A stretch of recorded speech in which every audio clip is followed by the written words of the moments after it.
Isang mangingisdang coin catcher o mas kilala sa tawag na puro paulog ang agarang tinulungan ng mga tauhan ng Regional Maritime Unit 5 matapos mawala ng malay habang nasa karagatan sa bayan ng Matnog, Sorsogon. Agad na rumisponde ang mga personahe ng RMU 5 Matnog Port Detail Team nang lapitan sila ng isang bangkang may sakay na lalaking nangangailangan ng agarang medikal na atensyon.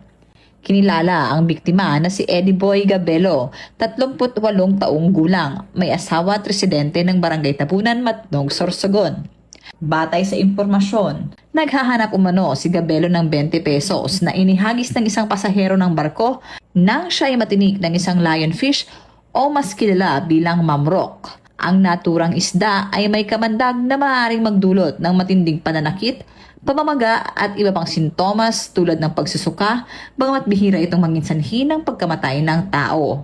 Dahil sa mabilis na aksyon ng mga kapulisan, agad na naihatid ang biktima sa ospital upang mabigyan ng kaukulang lunas.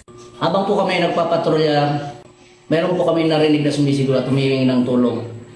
At agaran po namin pinuntahan. Naroon si tatay na nakahandusay at unconscious. Agaran po namin binuhat si tatay at dinala po namin sa pinakamalapit na pagamutan para sa kanyang pangunang lunas.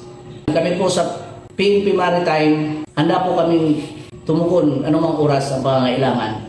Nagpaabot naman ng taus-pusong pasasalamat si Gabelo sa mga tauhan ng RMU 5 dahil sa maagat na pagresponde at tulong na kanyang natanggap.